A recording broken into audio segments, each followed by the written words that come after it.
मालिक तेरे बंदे हम अरे जा रे हट नटखट ना दूर मेरा घूंघट पलट के दूंगी आज तुझे गा। नमस्कार दोस्तों, मैं हूं कविता और आप देख रहे हैं कविता टॉकीज। आज हम चर्चा करेंगे हिंदी सिनेमा जगत की बेहद हसीन, खूबसूरत और डांसर संध्या शांताराम की।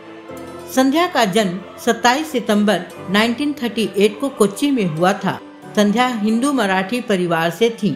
इनके पिता अजित देशमुख थिएटर में क्रू मेंबर थे। संध्या अपनी बड़ी बहन वत्सला के साथ उसी थिएटर में काम करती थी। वहीं से संध्या को फिल्मों में काम करने का शौक चढ़ा। संध्या का असली नाम विजया देशमुख है। ये बहुत कम लोग जानते होंगे। विजया देशमुख पहले से ही वी शांताराम से प्रभावित थी। उनके साथ काम करना ही संध्या का एकमात्र सपना हो गया। बताया जाता है कि विजया उर्फ संध्या की खोज वी शांताराम ने ही किया था। ये किस्सा भी जबरदस्त है। दरअसल साल 1951 में वी शांताराम मराठी फिल्म के लिए एक नया चेहरा तलाश रहे थे, जिसके लिए उन्होंने अखबार में इश्तहार दिया। विज्ञापन में लिखा था कि उन्हें फिल्म अमर भोपाली के लिए एक हीरोइन की तलाश है। वत्सला देशमुख ने विज्ञापन देखा और विजया को भेजा ऑडिशन के लिए। ऑडिशन तो हुआ, पर वी शांताराम विजया से प्रभावित नहीं हो पाए। वी शांताराम ने कहा कि लड़की के हाव भाव तो ठीक है, लेकिन चेहरा हीरोइन के लायक नहीं है और न ही उसके पास कोई विशेष प्रतिभा है। हालांकि फिल्म निर्माता को उसकी आवाज अच्छी लगी थी, जो अजीब तरह से उसकी दूसरी पत्नी अभिनेत्री जयश्री से मिलती जुलती थी। वी शांताराम ने और भी अभिनेत्रियों का ऑडिशन लिया। अंत में विजया को ही सेलेक्ट किया गया। उसी फिल्म के दौरान वी शांताराम साहब ने विजया का नाम बदलकर संध्या रख दिया। अमर भोपाली नाम के इस फिल्म में अभिनेत्री ने एक गायिका की भूमिका निभाई थी।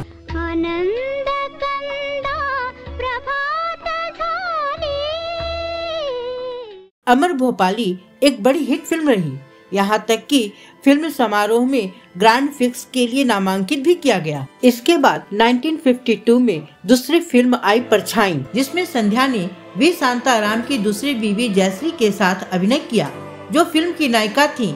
फिल्म की कहानी एक ऐसे पुरुष के इर्द गिर्द घूमती है जिसे गलती से एक महिला ने अंधा कर दिया था, लेकिन उसे उसी महिला से प्यार हो जाता है, जो उसकी देखभाल करने वाली नौकरानी की आवाज जैसी ही होती है।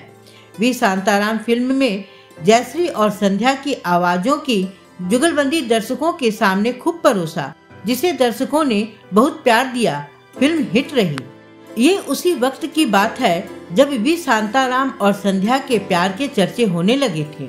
1956 में संध्या वी शांताराम से शादी कर उनकी तीसरी पत्नी बन गई। पहली बिमल, दूसरी जयश्री, तीसरी संध्या। संध्या को खुद पर और वी शांताराम पर दृढ़ विश्वास था। संध्या को पता था कि अगर वह कड़ी मेहनत करेंगी तो शांताराम उनकी मेहनत को बेकार नहीं जाने देंगे। यह एक अनूठा बंधन था जिसने अंत तक अच्छा काम किया और संध्या ने शांताराम द्वारा दी गई विभिन्न चुनौतीपूर्ण भूमिकाएं निभाई। आधा है चंद्रमा रात आधी रहने जाए तेरी में। संध्या ने शांताराम की ज्यादातर फिल्मों में एक्टिंग की। 1953 में आई फिल्म 3 बत्ती 4 रास्ता में संध्या ने कोकिला नाम की एक गरीब लड़की की भूमिका निभाई, जिसे उसकी काली त्वचा के कारण बदसूरत माना जाता है, जो गुप्त रूप से रेडियो के लिए गाती है।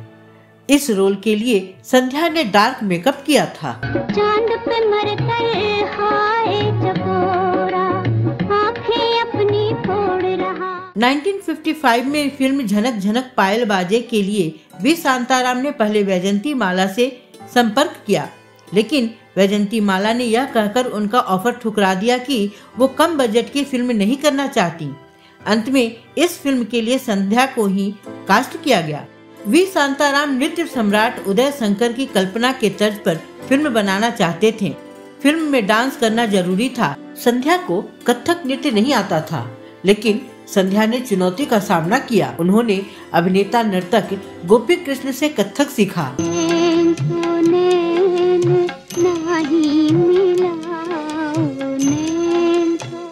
रोजाना 10 से 18 घंटे तक नृत्य गुरु गोपी कृष्ण के साथ कथक का अभ्यास करती थी। इस फिल्म में दोनों कथक नर्तकी की भूमिका में थे, जो एक महत्वपूर्ण प्रतियोगिता की तैयारी कर रहे हैं।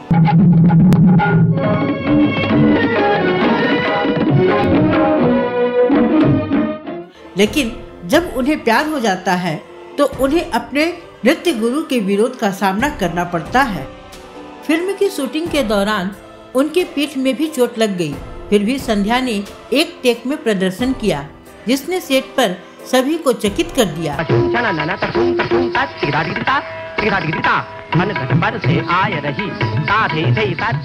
संध्या की मेहनत रंग लाई। फिल्म सुपर हिट रही। फिल्म में संध्या और गुरु गोपी के एक्टिंग को बहुत सराहा गया। इस फिल्म को 4 फिल्म फेयर अवार्ड के साथ सर्वश्रेष्ठ फीचर फिल्म के लिए राष्ट्रीय पुरस्कार मिला। इस फिल्म की लोकप्रियता ने संध्या को स्टारडम तक पहुंचा दिया। इसके बाद संध्या ने कभी पीछे मुड़कर नहीं देखा। वी शांताराम के साथ संध्या ने नौरंग, जल बिन मछली, नृत्य बिन बिजली और पिंजरा जैसे कई हिट फिल्में दी। 1958 में फिल्म 2 आँखें 12 हाथ में संध्या अपने पति के साथ अभिनय करती नजर आई, जहां उन्होंने चंपा की भूमिका निभाई, जो एक खिलौना बेचने वाली थी, जो वार्डन और कैदियों को मोहित करती थी। सैया झूठों का बड़ा सरताज निकला, मुझे छोड़ चला। इस फिल्म के सारे गाने सुपर हिट रहे। साथ ही फिल्म ने भी सारे रिकॉर्ड तोड़ डाले। ये किस्सा भी खूब रहा कि संध्या से शादी के कुछ ही समय बाद वी शांताराम को अनुभव हुआ कि उनकी आंखों की रोशनी कम हो रही है, उन्हें सर्जरी करानी होगी।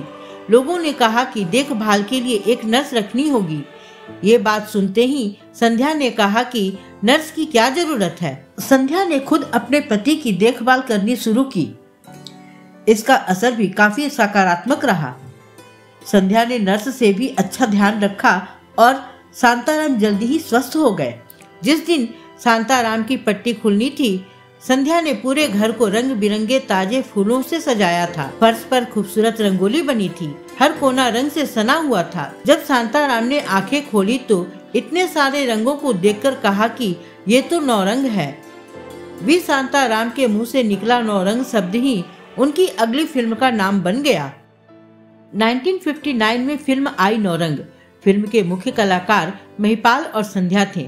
फिल्म में भारतीय राजा महाराजाओं के दरबार में नृत्य और गायन के महत्व के साथ ब्रिटिश राज के प्रभाव को दर्शाया गया है। यह एक ऐसे कवि की कहानी है जो अपने सुंदर और कामुक काव्य के रूप में एक काल्पनिक छवि बनाता है। संध्या पत्नी की भूमिका निभाती हैं। फिल्म में होली का गीत अरे जा रे हट नटखट था, जिसमें संध्या एक हाथी के साथ घुंघरू नृत्य करती हैं। इस फिल्म की विशेषता बनी। फिल्म सुपर हिट रहा। नौरंग से संध्या को एक नृत्यांगना के रूप में पहचान मिली। उस साल की सबसे ज्यादा देखी जाने वाली फिल्म रही। 1961 में फिल्म आई स्त्री, जो शकुंतला के जीवन पर आधारित थी।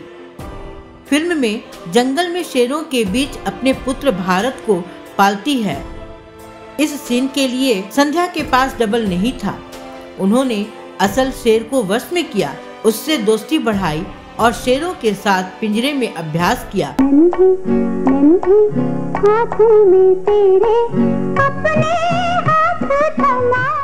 इतना ही नहीं, यह फिल्म थिएटर में 104 हफ्तों तक लोगों का मनोरंजन करती रही।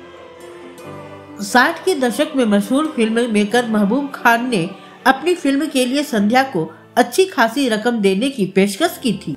फिल्म में काम करने से शांताराम को भी कोई आपत्ति नहीं थी, लेकिन संध्या ने उनका यह प्रस्ताव ठुकरा दिया।